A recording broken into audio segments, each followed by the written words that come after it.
Doutor Gato. Assim como ele vem, ele vai.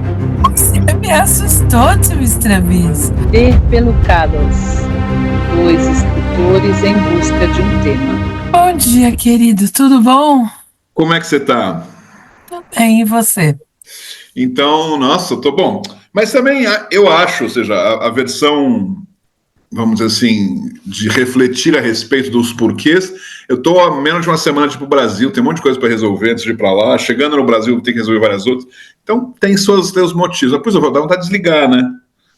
Falando em desligar, você viu. Você não curte o Black Mirror, né? Você falou que não, ou sim? Nossa, Sabe, coisas que me ligam muito à realidade, por exemplo, o Conto da Aia. Eu li o livro a muito custo, não que o livro seja mal escrito ou sei lá o que. Para mim, pelo contrário, para mim a prosa daquela mulher é maravilhosa, mas eu li o livro com muita dificuldade, demorei muito para ler. E eu vi a série 1 episódio e meio. Eu não tenho estrutura emocional para ver aquilo, porque para mim aquilo é muito parecido com a vida. Eu não tenho condição. Mas me conta, eu volto a duas casinhas. Quem é esse? Que história é essa? Que série é essa? Conto da Aia? Conto da Aia é um mundo, é o nosso mundo. Os Estados Unidos passam por uma crise econômica, moral, e a mulher do cara e o cara bolam, principalmente ela, do que eu me lembro, hein? Uhum. Eu li o livro há, acho que 10 anos, sei lá. Mas eles bolam aí uma nova sociedade com um novo viés religioso a uma crise de fertilidade. Uhum. E aí, para driblar essa crise de fertilidade, a sociedade se reorganiza, você prende garotas jovens e férteis em espécies de convento, e elas usam umas roupas brancas e vermelhas, assim, e uns chapéuzinhos de freira. E essas moças são enviadas para as casas de casais. E o cara come a menina com a mulher do lado, lendo a Bíblia, ou lendo um livro sagrado, que eu acho que não é a Bíblia. Sim. E aí elas têm bebês para essa sociedade que precisa de bebês. E essas mulheres são violentadas e presas e proibidas de estudar e proibidas de... Eu acho que já ouvi falar assim dessa coisa que você está falando. Uhum. Essa geração é a primeira geração aprisionada. Então, todas elas tinham vidas, eram professoras, tinham filhos, eram casadas, elas têm uma vida outra muito, muito próxima da vida delas. Que aflição. E ela descreve no livro toda essa mudança da sociedade e esse caminhar para essa moralidade nova dessas pessoas. E você não dá, né? O Black Mirror é bem isso, né? São, assim, é um futuro muito recente, com uma possibilidade muito possível mesmo de acontecer, salvo exceções, mas essa última temporada tinha uns 2 ou 3 que eu achei muito bons, assim. O que mais me afetou de todos, são 7 temporadas, sei lá, se bem que eles são pouquinhas, né? Acho que tem 3 em um, 5 em outra, enfim, deve ter rolado umas 20 histórias diferentes. O que mais me afetou de todos, longe do segundo colocado, é uma história que não é uma história, é uma mulher sendo perseguida por aqueles cachorro robô, sabe aqueles, exatamente igual aqueles que você vê no vídeo? Sim. E é, enfim, mais ou menos uma história de que também os caras erraram na dose, mataram todo mundo, sobraram aí, tiveram sobreviventes, os caras ficam vivendo escondidos, aí uma dessas sobreviventes é uma mulher que fica fugindo. O episódio inteiro quase não tem fala, porque, claro, ela e o cachorro. E o cachorro, cara, ele não desiste, né? Então ela sobe na árvore, ele se senta, ele desliga, ele vira parece uma tartaruga, assim, ele volta à proposição fetal, desliga. Aí quando ela faz qualquer movimento, ele liga de novo. Eu falei, cara, isso aí não é que é possível. Esse porra de cachorro existe, caralho. É isso. É a definição de série que eu não tenho condição de assistir. A vida é essa sabe o que eu quero? Eu quero serial killer que guarda a orelha no freezer. O bom e velho Fred Krueger, né? Umas coisas assim. Saudades, Fred Krueger. Eu assisti um excelente agora, que o serial killer, além de serial killer, ainda é um demongo. E aí é um demongo que... Que delícia, mano. Taca todos os demônios pra cima de mim. Policial da Noruega achando o serial killer que come dedão do pé. Sabe essas coisas assim? Conta comigo pra tudo. E é isso agora. Agora, mulheres proibidas de estudar, livros sendo queimados. Obrigada, eu já não vejo nem os jornais. Eu já acho que eu já te falei, eu tô cada vez mais documentário, assim, né? Eu tenho. Mas eu tô no Last of Us. Você tá indo ou não? Eu ainda não fui para a segunda ou terceira, eu nem sei, temporada de Last of Us. Eu ainda tenho. Eu gostava mais da primeira, que é a típica frase. Deles andando para lá e para cá, né?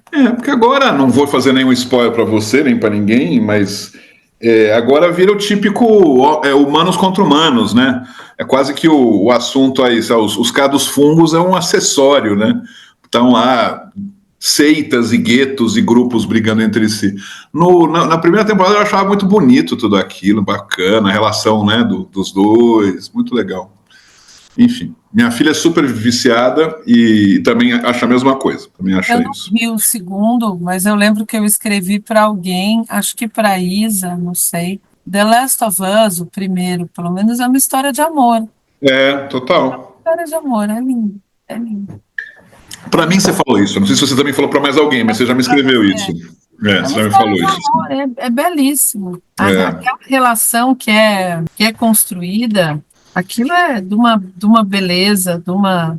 Eu estava muito triste quando eu vi The Last of Us e foi muito bom. Eu gostei muito de ver. E eu não sei como é que chama aí, mas aquele documentário também, aquele reality show dos autistas, que é umas relações de uns matchings. Ai, é tão bonitinho, Fal. Puta, eu adoro. A Lu também, minha filha também adora. A gente viu o último episódio da terceira temporada ontem. É um reality show, assim, encontros entre autistas. Como chama aí? Aqui chama Amor no Espectro. Tá. Love in the Spectrum, pode ser em inglês, não sei. E passa na Netflix aqui. É Netflix mesmo, simples. Tá. Mas é muito bonitinho, assim, sabe? A história dá uma... As pessoas, é tão bacana, é tão legal ver como se evoluiu com essa questão da relação com o espectro, né, autista, o que era 20 anos atrás. 20 anos atrás, um cara desses, ou uma menina dessas, era... Bom, menina já era muito difícil de ser diagnosticada, né? Não sei se você sabe, eram geralmente meninos, porque as meninas eram só uma menina estranha. Eu conversava muito disso com a Márcia, que é uma amiga, numa época a gente falava muito disso. Todo mundo tinha, né? A tia estranha, o tio esquisito, o tio que não conseguia se adaptar, a prima que estava todo mundo sem diagnóstico. Agora para mim tem até diagnósticos demais, né? Porque agora você... Alguns realities que eu amo muito. Eu tenho um que é o meu, como é que a gente chama? Eu não sei, meu reality de conforto, eu não sei explicar. É uma senhora, eu não sei se ela é ex-presidiária ou se ela era casada com ex-presidiário, eu não sei. Mas ela e as filhas têm um abrigo para pitbulls. E ela contrata, juro por Deus, Stravizzi, é a coisa mais maravilhosa. É a coisa mais maravilhosa que eu assisto na minha vida. Eu me enrolo na minha cama, me cubro até aqui, pego uma caixa de livro desse tamanho e fico deitado. E aí, vendo. E aí, assim, ela recolhe pitbulls no abrigo, e os pitbulls são cuidados por presidiários. Ela contrata ex-presidiários para cuidar dos pitbulls, que ela tira de rinha de briga, que são devolvidos, que são comprados. E Stravizzi, eu choro. Sério? Choro. Do começo ao fim. É a coisa mais maravilhosa da minha vida. Nunca ouvi falar. Onde que passa isso? Qual que é? É National Geographic, eu acho que esse eu não tenho. Eu acho que é no Prime. Mas eu vou, quando você vier pro Brasil, manda, quero ver. Você vai ver. Extra, pelo amor de Deus. Não, e essa eu vou mandar pro Celentano, amigo. Você lembra do Celentano, né? Claro. Federico Celentano. Ele tem um dogo argentino, Gente. E é um bebê aquele cachorro gigante, né? Então, vira e mexe, ele tem umas coisas com cachorros que ele vai curtir. Isso é que ele já não sabe. Deus, mas eu choro. É meu reality de chorar, sabe? Quando eu preciso chorar, eu me enrolo na cama, ligo aquilo e aí ela cuida dos bichinhos, aí ela leva para adoção. E aí tem atores americanos ou mexicanos ou que ajudam com grana, e aí eles vão visitar os cachorros que a grana deles possibilitou que ela cuidasse. Resolveu. E aí você chora, e aí o cachorro, olha. É bom ter uma coisa dessas, quem sabe que é só ligar que vai lavar a alma, né? Mas eu choro de coisas parecidas. É maravilhosa, é linda. Todos os episódios são lindos. Aí eu volto lá para o primeiro e começo a reassistir tudo, que eu já sei que vai acontecer com o cachorrinho.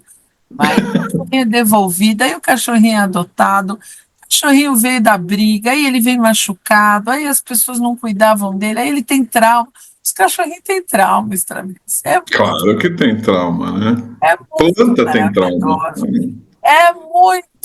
Assistam, eu não sei o nome, mas bate lá no Google.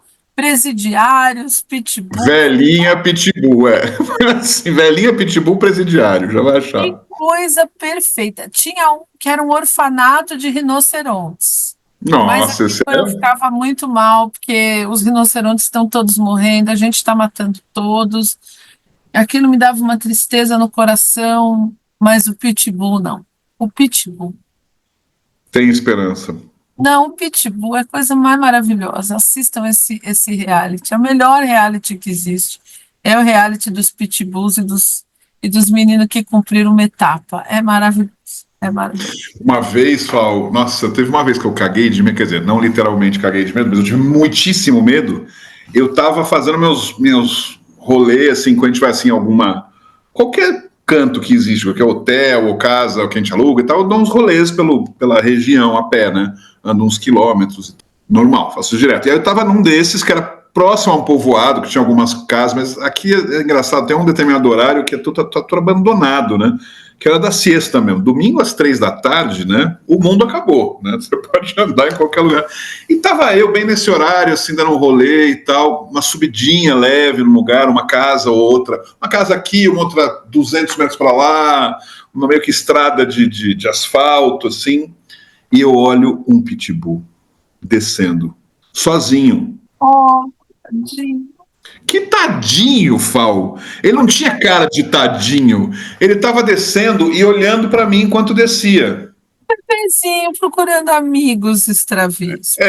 Sei. Uma pessoa muito... Eu lá, e eu falei, fudeu, eu juro. Eu acho que eu não lembro de ter sentido assim, sozinho. Bom, teve uma outra cena que eu senti muito medo também, andando lá pra praia e tal, mas essa é muito medo. E aí eu olhando, né, bom, tem alguma árvore perto? Tem alguma que eu possa pular um muro? Tem alguma coisa que eu possa entrar e me esconder? E nada, era meio descampado, assim. E a única coisa que eu gravei foi não olhar nos olhos dele. Não olhar para ele. Continuar andando como se nada, nem falar bom dia. Fui olhando para frente. Então ele foi assim, vindo de longe, né? Ele olhando para mim. Eu não olhando para ele, mas eu sabia pelo reolho que ele estava olhando para mim. E a gente se cruzou na estrada. Muito medo.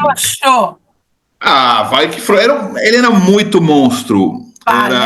Não, ele era um bebê sem mamãe no meio da rua. Você devia ter adotado ele. Você fala porque você não estava lá, nega. Quero ver você lá com aquele monstro. Ele era quase um rinoceronte. Não era Stravins. Ele era os músculos saltando das patas. Era um monstro violento, sanguinário. Tadinho, tô vendo, muito tadinho, caralho. E eu falando, fudeu. E eu falei assim, não olhar para ele, vamos andar normalmente, finge que não tá acontecendo nada. E quando teve uma hora que eu falei, eu não vou nem olhar para trás, porque senão eu vou estar olhando para ele, né? E eu continuei andando, aí eu não sei qual foi a situação, que eu acho que eu encontrei alguma coisa que, bom, se eu olhar agora, ele já tá mais ou menos longe, né? E eu olhei para trás e tinha sumido. Então, ele passeando, sozinho. Coitadinho, devia estar procurando a mãe. Tadinho. Largado no meio da estrada, Extravisa. Quero ver se vou botar um pitbull largado na frente da sua Você é um rua. Pra ver o que monstro, acontece. Extravisa. Você é uma Nossa pessoa Senhora. horrenda. Você é mal Socorro. por dentro e por fora. Coitadinho do cachorro. Catiorro, quero ver, tô falando sério, esses bichos são muito perigosos. Eu não tô dizendo que ele ia me atacar porque ele é naturalmente violento, mas eu tô dizendo assim, ele não estava lá, minha interpretação, né? Ele estava Claro perdido. que é muita interpretação de gente doida, Extravisa. Ele estava perdido. Né? Mas o que você faria? Agora deixa eu jogar a bola para você. Você faria o quê? Você ia falar com ele? É lógico que eu ia falar com ele. Eu falo com todos os cachorros. Inclusive o pitbull violento. Inclusive o pitbull, que você nem sabe se é violento, Extravisa. Ele faz academia todo dia, ele faz tríceps e bíceps todo dia de manhã. Ele é um monstro. Se ele fosse violento, ele tinha comido a tua cabeça, Extravisa. Mas ele não comeu porque ele é meio bobo. Ele viu, e esse cara aí não me viu.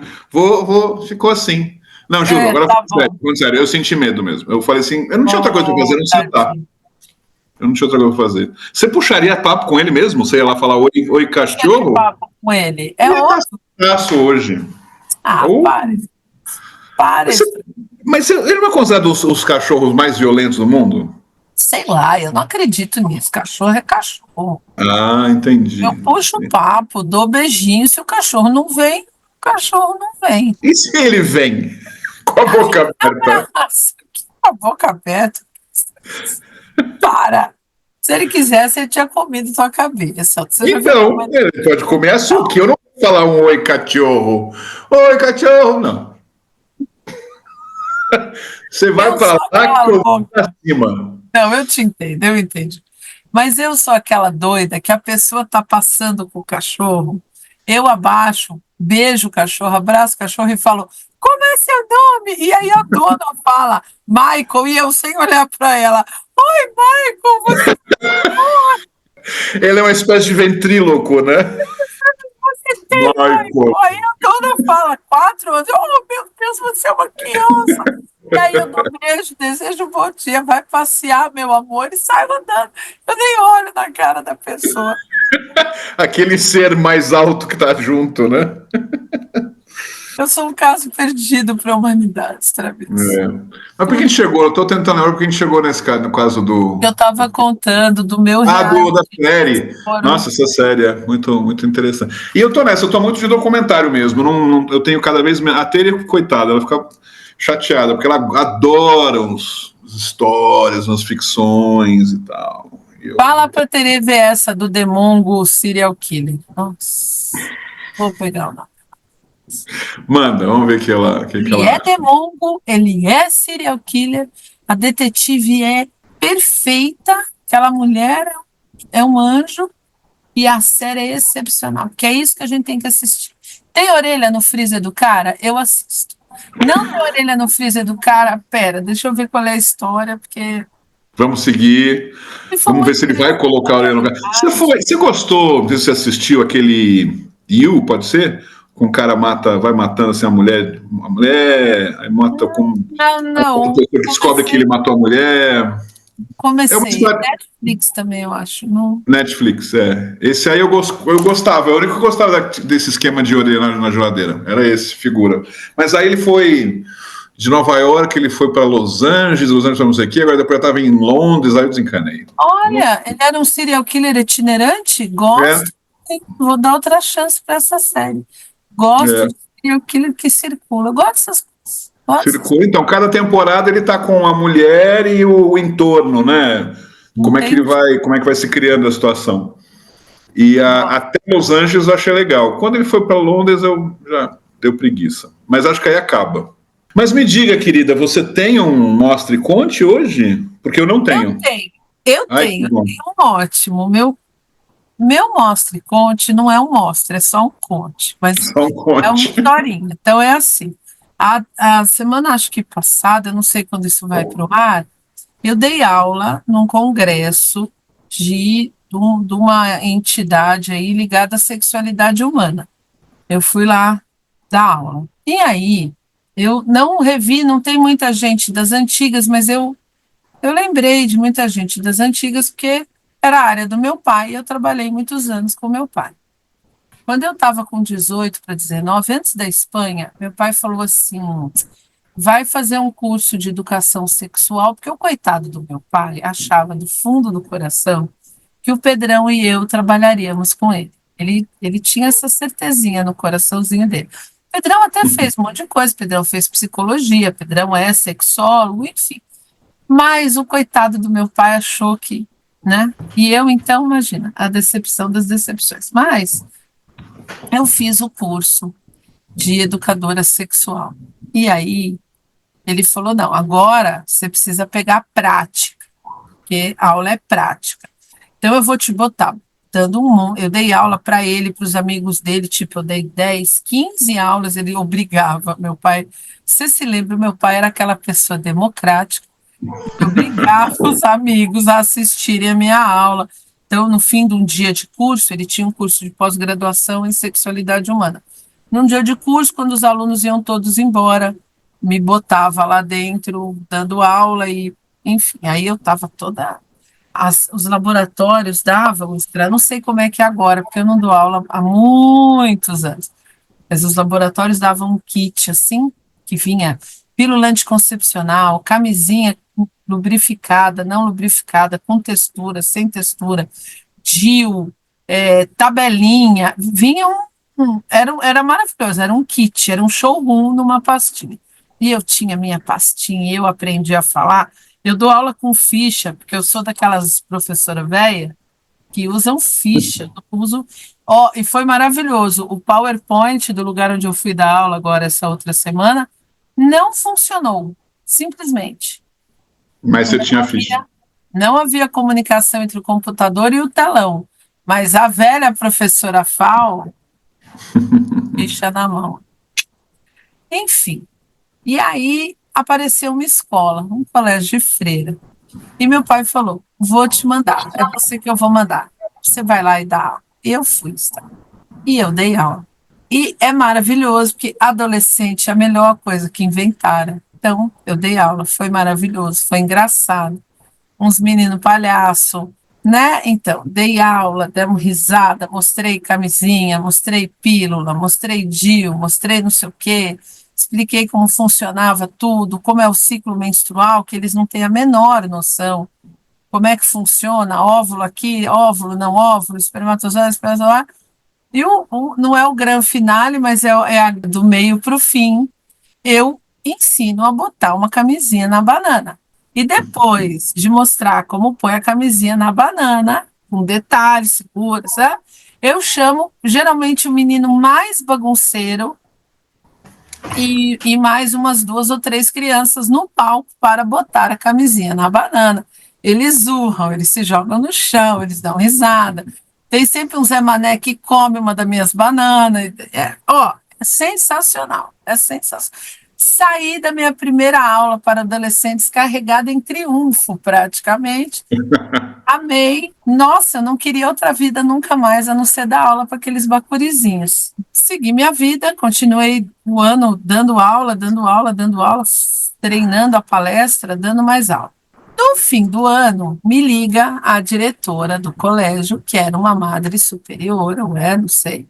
Ela me liga e fala: ô, professora, queremos você de novo para outra turma, porque a gente fez uma enquete de qual foi a palestra que os meninos dessa turma mais gostaram, e a senhora ganhou, senhora, eu tinha uns 20 e poucos anos, e a senhora ganhou disparada, claro. Que outra palestra essas crianças assistiram que bota a camisinha na banana? Sabesp não dá palestras. Menino do, sei lá, não dão. A ONG dá, não dão. Palestra, camisinha na banana é só tchafal. Só que aí ela me falou: só vou te pedir um favor. A senhora não faz aquela demonstração com a banana, porque pega muito mal. A senhora é uma professora, uma autoridade, com aquela banana na mão, os meninos descontrolados. E eu desliguei o telefone, e eu acho muito interessante esse pedaço, porque fala muito sobre a minha personalidade. Muito, assim, muito, muito mesmo. que é um enorme defeito, como eu simplesmente aceito as coisas. Eu aceito, eu racionalizo e eu sigo em frente. E do lado burro do rolê. Então, Perdeu, banana, não tinha mais banana. eu ouvi a mulher falar que não gostava de banana. Era telefone fixo naquele tempo, o Brasil. Eu desliguei o telefone e pensei, olha que loucura, por algum motivo, nessa escola aí, não gostam de banana. O que eu fiz outra vez? Pepino! Eu fui até o Carrefour. Que ótimo! Eu comprei um pepino. Eu falei de brincadeira achando que você não ia fazer isso, e era verdade. Fui até a escola. Eu dei a minha palestra. Na hora da camisinha, eu tirei um pepino da bolsa e ensinei a botar a camisinha no pepino. E até melhor o pepino que a banana, né? Porque eu quero ver pinto com aquele modelo banana, mais raro. É que banana eu sempre tenho em casa, né? Pepino. Daí eu dei a aula, ensinei as crianças a botar a camisinha no pepino. Chamei menino no palco, nós vestimos o pepino, desvestimos o pepino, circulou um monte de pepino, que eu comprei um saco de. Mas é que sem a banana ou o pepino, acabava a tua palestra. Então, aí as crianças adoraram o pepino, amaram o pepino, vestiram o pepino, o pepino, tudo bem. Acabou a palestra, as crianças me adoram, que o meu objetivo na vida é ser adorado. É isso. Cachorros e crianças, as crianças me adoraram. Eu fui para minha vida. Chego à noite, você lembra do meu pai? Ele era muito bem-humorado e muito. Mas ele não ria, ele não tinha crises de riso. Estava sentado à mesa, aquela mesinha redonda da sala, ele estava rosa. Ele estava mesmo, assim, eu tenho que descrever meu pai, ele estava rosa Barbie. Aí ele olhou e falou: como foi seu dia? Eu falei: foi bom. Ele falou: deu a palestra direitinho? Eu falei: dei. Não tinha celular, não tinha foto, não tinha stories do Instagram. Eu falei: foi tudo bem, pai. Ele: então, a madre fulana me ligou para falar e ela te ligou para falar da aula. Eu falei: foi. E ela pediu para você não vestir camisinha na banana. Eu falei: foi. E Não ele vesti. falou: e você fez o quê? Eu falei: eu vesti uma camisinha num pepino. Ele ria, que ele ia derretendo assim da cadeira. E eu falei: meu Deus do céu, vai morrer. Mas ele ria, ele quase morreu de tanto rir mesmo.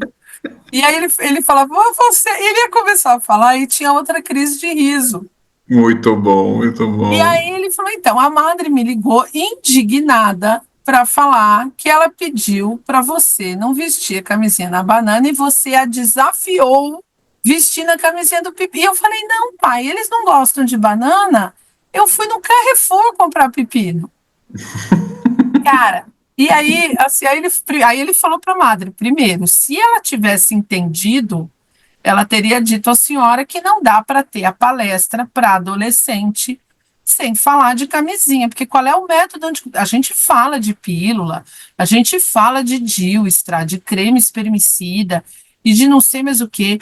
Quando eu explico o ciclo menstrual, eu falo que tem umas pessoas completamente fora que usam coito interrompido ou tabelinha, que não funciona. Não, você vai engravidar, você vai engravidar. E que o grande método anticoncepcional de adolescente é a camisinha, gente. Na época, eu acho que ainda não era distribuído em posto de saúde, eu realmente não me lembro mais. Não era, não era. Qualquer farmácia era barato, você podia comprar com a tua mesada. E é o único método anticoncepcional que adolescente tem, porque eles são férteis, eles são animados, eles são ativos e eles vão engravidar, senhoras e senhores. E eu resolvi esperar, é uma graça, mas eles vão trepar e eles vão engravidar. E ele falou: se ela tivesse entendido, ela teria dito à senhora que então contrata os caras da Sabesp para ir falar de água, como purificar água, porque palestra para adolescentes sobre método anticoncepcional. Mas então você. Falar de camisinha. Aí Ele falou a coisa para ela que mais... Ele falou, e tem outra coisa, minha filha não entende indireto. Se você parar do meu lado e falar, ai, Fal, tem gente, eu vou falar, menino, tem, né? Que loucura. Algumas pessoas falam, eu falo, pois é, rapaz, olha, esse mundo tá perdido. Eu não entendo indireta, eu não entendo dica. A pessoa tem que olhar no meu rosto e falar, Fal. Tarará, tarará, tarará. Eu só entendo indireta quando a pessoa para de falar comigo e me bloqueia. Que aí... É uma direta. É uma direta. Indiretinha, xititi, eu não sou capaz. Eu vim sem esse... Quer dizer, então, que você não fez isso como provocação? Na minha cabeça, eu entendi assim, no colégio, né? Eles não gostam de banana, ela achou a banana. Que engraçado, isso é o melhor de tudo. Eu achei que você bolou uma forma de... Eu falei, você não quer banana? Não tem problema nenhum. Não precisa ser banana. Eu tenho que ir no Carrefour, porque... Ainda bem que você não comprou um daqueles pintos de borracha de sex shop, agora, né? É o que se usa, muito melhor, muito mais... É que na época não podia levar num colégio católico um pinto. Aquilo ali, o Papa morria. O Papa ia sentir a presença do pinto no colégio católico e ia falar, opa! O conclave inteiro, né? Papa morria. Os cardeais... Muito boa essa história. Eles saíam da tumba aí. Mas, enfim, essa é a minha história. E você continuou depois? Ela nunca mais te chamaram? Assim? Não, me chamaram. Pela mesma escola? Nunca mais implicaram. Eu descobri as vantagens do pepino. O pepino é melhor. Tem mais... Melhor. E apesar de eu ter que ir comprar, eu ter que parar carro, estaciona, era muito melhor, porque pepino é muito melhor que banana. Olha que conversa bonita. Não, mas o formato, né? Aí você começa a aula, eu trouxe aqui o pinto do Hulk, vamos fazer um trabalho e botar a camisinha no pinto do Hulk, né? E aí eu usava pepinos, bananas e qualquer coisa que pudesse pôr uma camisinha. E dei muita aula lá depois, nunca mais implicaram, nunca mais ela falou comigo, mas nunca mais... Isso era um serviço, assim, ou era um trabalho voluntário? Um serviço para o teu pai? Às vezes era serviço, às vezes era trabalho voluntário. Legal. Depende da escola, ele cobrava, depende da escola, a gente ia, porque, pelo amor de Deus, gente, vamos parar todo mundo de engravidar? Pode ser? Não. Vamos evitar. Eu lembro... O escritório lá da associação lá do teu pai era na Itu, Franca? Na Jaú. Acho que era Jaú aquela... Jaú, pode ser. Depois, quando você já tinha ido embora para a Espanha de vez, ele mudou dali para Itápolis, ali no Pacaembu. Da janela do quarto dele, a gente via o Pacaembu. Era muito legal aquela casa. Eu, durante muito tempo, dei aula para organizar para ONGs no aspecto falando sobre captação de recursos e tal. Não vou entrar em muito detalhe porque é meio técnico e meio chato, mas tinha um exercício, tinha uma aula que eu dava que eu depois pedia que eles fizessem um exercício, que é como se comportar, algumas técnicas muito simples de se comportar perante um executivo, um empresário, que claro que não vão dar o sucesso, não é que vai garantir que o cara que chegue a grana para ele porque ele falou determinadas coisas, mas essas coisas estatisticamente ajudam a ele conseguir uma boa relação com o executivo, rapidamente quebra o gelo, né? Garante aí ter uma... Então, e uma das coisas para quebrar o gelo é que eu falo sempre o seguinte, para você chegar no executivo, não adianta você chegar batendo na porta, porque não vai abrir a porta para você, né? Toda a estrutura de uma empresa não vai fazer com que você sente na frente daquele cara. Então, a forma de você chegar é por algum conhecido. O cara que estudou com você na faculdade, o namorado da tua prima, o tio da sua amiga... Então, chegar nessas pessoas, geralmente nesse formato, e a coisa que eu falo, nos primeiros segundos da reunião, sentou na cadeira, já aproveita e fala, a tua sobrinha, minha amiga de faculdade, te mandou um abraço, né, mandou um beijo, sei lá. Aí eu sempre falo, a primeira regra é não minta, né, de fato, fale com a sobrinha na noite anterior e tal. Então essa é a primeira regrinha boba, que o pessoal ri e tal. E depois, então, falava isso. Então, e tinha um conjunto de regrinhas, que eu não vou entrar em detalhes que são chatos aqui, mas coisinhas para fazer nos primeiros 15 segundos. Então, várias coisinhas importantes para você fazer logo no começo. Então, como era muito muita coisa, a gente pegava, quando as aulas eram longas, eu fazia umas imersões de 40 horas, era uma semana juntos num sítio e ficava com várias pessoas fazendo isso. Então a gente fazia umas aulas que faziam uns testes, como é que não é a palavra, não é teste, não era ensaio, mas era... Simulações. Simulação, exatamente, essa é a palavra. Uma simulação. Então, um fazia de executivo e o outro ia lá com a técnica. Então, fazíamos várias vezes para o pessoal. Aí era sempre muito engraçado, né? Besteirinhas, o pessoal ria, igual a história da banana. Por isso que eu lembrei. É igual a história da banana e tal. Mas teve um, cara, eu tive que sentar de rir, Fal. Eu e todo mundo, né? Porque estava lá distraído, então, neguei lá para a moça, não sei o que lá, então, sentar, entregar o folheto e tal. Eu tive ontem com a tua mãe e ela te mandou um abraço. Mas ele falou sem querer. Ele não falou de propósito, sabe assim? Tive ontem com a tua mãe, porque era uma coisa que era uma senhora que o filho dela era executivo. Então ele falou, tive ontem com a tua mãe, ela te mandou um abraço. E ele assim, por quê? O que foi? E tal. E 70 pessoas chorando de rir, assim, né? Foi na mesma linha, por isso que eu acabei lembrando também. E ontem com a sua mãe, enquanto ela se vestia, ela te mandou um abraço, exatamente, né? E até ele se ligar, porque ele estava tão concentrado, né, na história, não, porque é uma senhora que eu conheço e que é filho dela. E a galera chorava. Eu não aguentei, eu tive que sentar, eu estava de pé assim, próximo, né? Eu peguei uma cadeira, sentei, comecei a rir. Nossa, muito boa essas cenas, né? E é o que você falou uma hora aí, né? Essa coisa de dar aula é tão bom, né? A gente recebe uma energia na veia, né? É muito bom. Essa coisa de rirem junto, aprenderem com a gente. É muito bom. Para adolescente, então, é espetacular. Agora que é câmera e que é 1 a 1, eu coleciono histórias espetaculares, perguntas maravilhosas. Nossa, que delícia. Eu não tenho muita ideia assim de com adolescente, não. Eu acho que as poucas vezes que eu fiz, eu não curti tanto quanto adulto. Porque você dava aula para adulto, né? Tua área é adulto.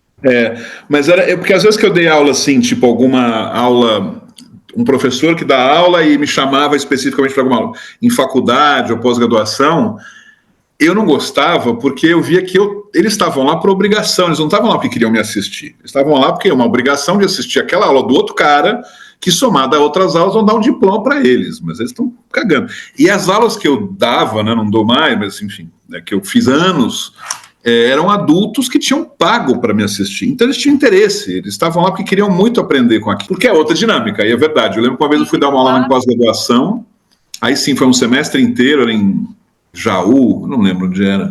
Era um esquema bom, no sentido de, eu ia de avião, de Congonhas para o lugar lá, na sexta, dormia lá, dava aula à noite, dava aula de manhã, dormia lá, né, dava aula de manhã e pegava o avião de volta para cá. Eram vários professores que fazíamos isso. As pessoas não estavam interessadas. Foi a pior experiência de dar aula na minha vida, assim. Um monte de mulher, a maioria eram mulheres. Acho que eram 70 mulheres, dois caras, fofocando, conversando, não paravam de falar, assim. E eu falei, não quero. Aí a aula com adulto que está afim é outra coisa. Eu acho que é muito diferente. Mas eu acho que a relação 1 a 1 acaba sendo melhor também, né? É muito boa, é muito boa, é muito boa. É muito divertido, assim, cada um na tela, você já sabe o que faz aula, começa a aula sem camisa, aí você tem que falar, meu amor, vai pôr uma camisa. Professor, você fala, não, lindo, você não pode falar com um adulto sem roupa. Aí ele levanta para falar, não, eu não estou sem roupa, professor, eu estou de cueca, pelo amor de Deus, senta. Eu estou de cueca. Senta e bota uma camiseta. É para eu sentar ou é para eu botar uma camiseta? Você tem paciência com isso? Puta que eu morro de rir. Aí eu falo, amado, se o seu pai entrar no quarto, você estiver falando com uma adulta, sem camiseta, a tia Fal vai para a cadeia. Vai pôr uma camiseta, lindão, por favor. Aí ele vai, põe a camiseta e volta. Tem o que faz aula com o pé em cima da mesa. Tem o que faz aula comendo melão. Sim. Os que forem assistir vão começar, esse depelucado, vão começar a rir e falar, sou eu. Melão sou eu. O menino que está falando com você assim, ó. Aham. Aí você fala, Fernando, você está jogando joguinho no meio da minha aula? Não, professor, eu só estou resolvendo aqui uma bomba que eu tenho que jogar no prédio da ONU. Pelo amor de Deus, Fernando, desliga esse jogo, que além de tudo, isso aí, eu acho que isso é ilegal. Vamos evitar o FBI invadir na minha casa. Desliga esse jogo, Fernando. Tem de tudo. Tem um menino que para ir comer e não volta. Puta, e você esperando? Eu estava ontem falando com uma amiga minha que está com 3 filhas adolescentes, uma de 15 e 2 gêmeas de 12. A Núria, daqui de Barcelona. E ela contando umas coisas, ela meio assim, traumatizada, meio culpada. Então eu falei, Núria, relaxa. Eu tive a Luísa. A Luísa foi uma santa, ela não fez nada de errado, mas também não fez nada certo. Ou seja, era aquela coisa insuportável de se meter no quarto, de não falar bom dia, de cara amarrada, sempre triste. Blá, blá, blá. E puta, eu acho que eu peguei trauma, é muito chato. E não é com todo mundo que eu falo, assim, né? É uma fase muito chata, que também precisa, né? Aquela coisa, os adolescentes precisam passar por isso, negar, anular o adulto, né? Enfim, mas é muito chato, eu não tenho a menor vocação.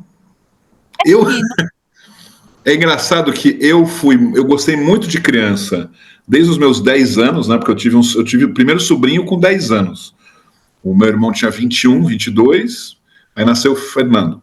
Então, eu dos 10 anos, eu já gostei de cuidar de criança. Eu tinha 10, eu era com uma criança, mas eu já curtia bebê e tal.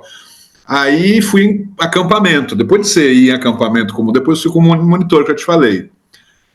Aí, o monitor adorava, tem altas histórias maravilhosas de monitor de acampamento. Depois nasceu a Luísa e as amiguinhas da Luísa. Então, eu era aquele cara que tinha um monte de adultos com as crianças pequenas no outro canto, eu tava com as crianças pequenas, literalmente. Adorava, acho preferido ficar falando com adulto. Aí a Luísa cresceu, virou adolescente. Aí eu achei um saco, dei uma saudade de quando era criança, de brincar com ela. Eu lembro quando ela falou, eu falei pra ela, Lu, você não vai mais ir, tinha 12, você não vai mais ir assistir Disney comigo, né? E ela falou, não, pai, agora eu vou com as minhas amigas. E aí eu fui perceber tardiamente que essa fase criança acabou em mim. Eu não tenho paciência para mais ninguém, ou seja, eu gastei com a Luísa e com as amigas. Então agora qualquer criança pequena, não é que eu chuto nem nada, mas eu não tenho... graças a Deus, obrigado. Mas eu não tenho o desejo de estar lá brincando com ela. E é curioso, até ele pode confirmar isso para você. Mas as crianças não sabem disso, então as crianças grudam em mim. Eu acho que tem alguma coisa, deve ter um cheiro, alguma coisa, a criança vem. E eu não quero brincar, mas eu falo com ela, não, isso aqui eu não quero fazer. Tá aqui a gente pode brincar, vamos brincar disso. Então eu falo diferente agora. E acho que elas gostam disso.